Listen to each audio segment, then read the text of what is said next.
नमस्कार, मैं प्रिया शर्मा और स्वागत है आप सभी का वंदे भारत न्यूज के इस खास कार्यक्रम में। आज हम बात करेंगे आने वाले पुष्य नक्षत्र के बारे में कि ये पुष्य नक्षत्र होता क्या है, इसका महत्व क्या है और अलग अलग राशि वाले इस पर क्या कर सकते हैं। तो आइए जानते हैं इन सभी चीजों के बारे में हमारे पंडित जी नीरज शर्मा जी से।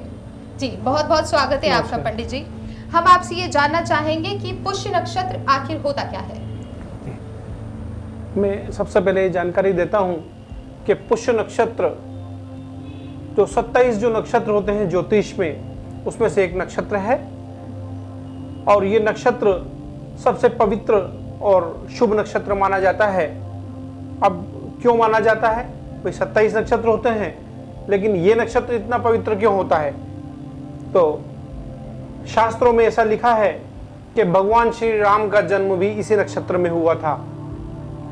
दूसरा, इस नक्षत्र के स्वामी बृहस्पति हैं, जो शिक्षा और बुद्धिमत्ता के देवता हैं। तीसरा, शनि इसके मार्गदर्शक हैं। तो शनि जहां आ जाते हैं वहां स्थायित्व प्रदान करते हैं।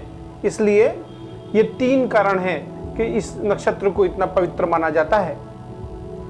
अब ये नक्षत्र जो है महीने में एक बार आता है, तो हर पुष्य 27, क्योंकि 27 नक्षत्र होते हैं और 27 नक्षत्र, हर नक्षत्र एक दिन में एक बार, 24 घंटे में एक बार आता है।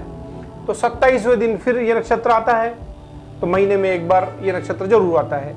और इस नक्षत्र में खरीदारी और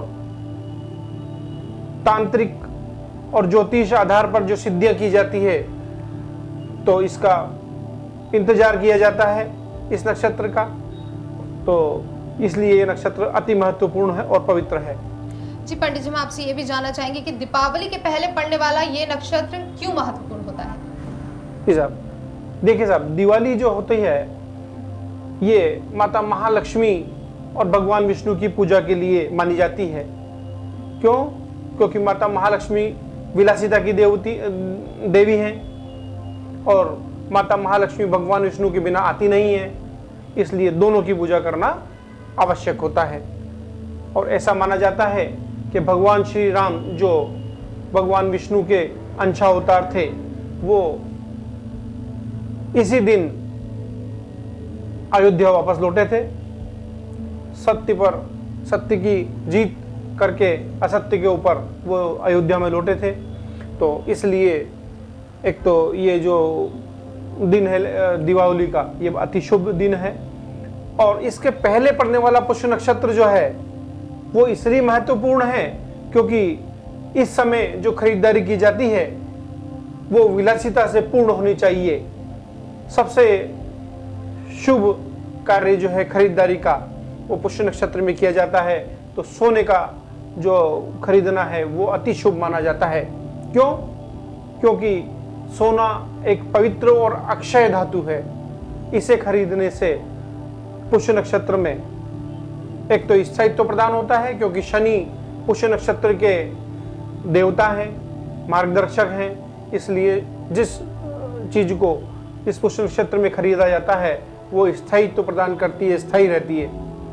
दूसरा, सोना क्यों खरीदा जाता है? क्यों? क्योंकि बृहस्पति जो के इसके देवता हैं पुष्य नक्षत्र के, इसलिए सोना खरीदना अति जो है शुभ और पवित्र होता है इस नक्षत्र में। जी पंडित जी, हम आपसे ये भी जानना चाहेंगे कि अलग अलग राशियों को इस नक्षत्र में क्या क्या करना चाहिए।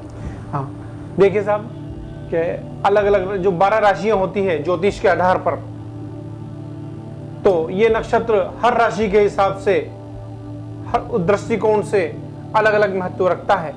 और जब खरीदारी की बात आती है तो यदि प्रत्येक राशि के व्यक्ति अलग अलग चीज खरीदारी करें उनके हिसाब से, तो वो उनका भाग्य का सूचक भी बन सकती है।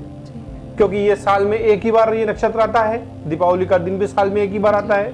तो जो चीज यदि शुभ नक्षत्र में और शुभ मुहूर्त में यदि हमारे घर आती है तो वो सौभाग्य लेकर भी आती है। तो अब 12 राशियों के आधार पर मैं बताता हूँ कि प्रत्येक राशि के आधार पर क्या खरीदारी करनी चाहिए और क्या करना चाहिए पुष्य नक्षत्र के दिन। तो सबसे पहले मैं बता देना चाहता हूं कि पुष्य नक्षत्र इस साल 7 नवंबर को शनिवार को सुबह 8:04 से शुरू हो जाएगा। और ये शुभ संयोग है कि पुष्य नक्षत्र के देवता शनि हैं, मार्गदर्शक देवता शनि हैं, और शनिवार को ही ये इस बार पुष्य नक्षत्र आ रहा है। तो ये अति शुभ संयोग है। और ये जो है पुष्य नक्षत्र है, रवि पुष्य नक्षत्र और गुरु पुष्य नक्षत्र दोनों अति महत्वपूर्ण होते हैं। यदि ये साल में बीच में भी आ जाते हैं तो इस दिन का कोई विशेष महत्व होता है। तो इस बार रविवार को सुबह 8 बजे तक 8:46 तक ये पुष्य नक्षत्र रहेगा। तो देखिए साहब, मेष राशि वालों को स्वर्ण मंडित श्री यंत्र सिद्ध किया हुआ खरीद कर घर में स्थापित करना चाहिए। उससे माता महालक्ष्मी प्रसन्न होती हैं और घर में सौभाग्य आता है। इसी प्रकार वृषभ राशि वालों को चांदी से बना श्री यंत्र खरीद कर घर में स्थापित करना चाहिए। इसी प्रकार मिथुन राशि वालों को मरगज स्टोन के गणेश जी, एक स्टोन होता है हरे कलर का, तो मरगज स्टोन कहा जाता है उसे, उसके गणेश जी जो होते हैं वो लाकर घर के मंदिर में स्थापित करने चाहिए। इसी प्रकार कर्क राशि वालों को चांदी का चंद्रमा गले में धारण करना चाहिए, तो वो उनके लिए सौभाग्य कारक रहेगा। इसी प्रकार सिंह राशि वालों को सोने की कोई भी चीज खरीदें, घर की स्त्री के लिए रकम खरीदें या श्रीयंत्र खरीदें सोने से बना, या सोने से पॉलिश किया हुआ भी खरीद सकते हैं। जरूरी नहीं है सोने का ही खरीदना, सोने से पॉलिश किया हुआ भी आप खरीद सकते हैं। इसी प्रकार कन्या राशि वालों को सोने का सिक्का जिसमें लक्ष्मी जी और गणेश जी बने हुए हो, ये घर लाना चाहिए खरीद कर, और जहां हम हमारे पैसा रखते हैं कैश बॉक्स में रखना चाहिए। इसी प्रकार तुला राशि वालों को प्लेटिनम और स्फटिक से बना श्रीयंत्र बाजार से खरीद कर घर लाना चाहिए और घर में स्थापित करना चाहिए।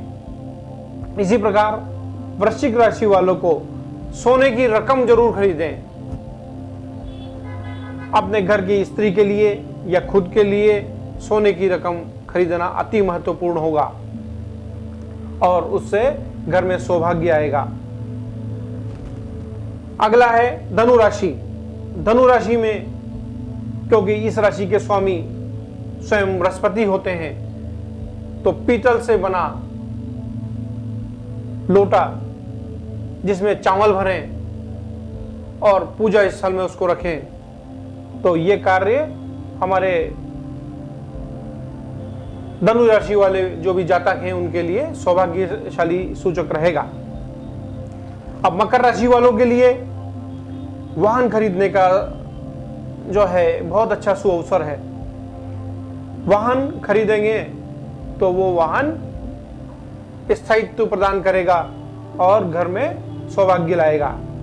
इसी प्रकार कुंभ राशि वालों को घर की कोई भी छोटी सी या बड़ी मशीनरी जो भी खरीदना हो, जो साल में हम खरीदना चाह रहे हैं, जैसे मान लीजिए घर के लिए मिक्सर खरीदा या कोई भी घर में ओवन खरीदा, ऐसी कोई वस्तु खरीदनी चाहिए जो घर के काम आए।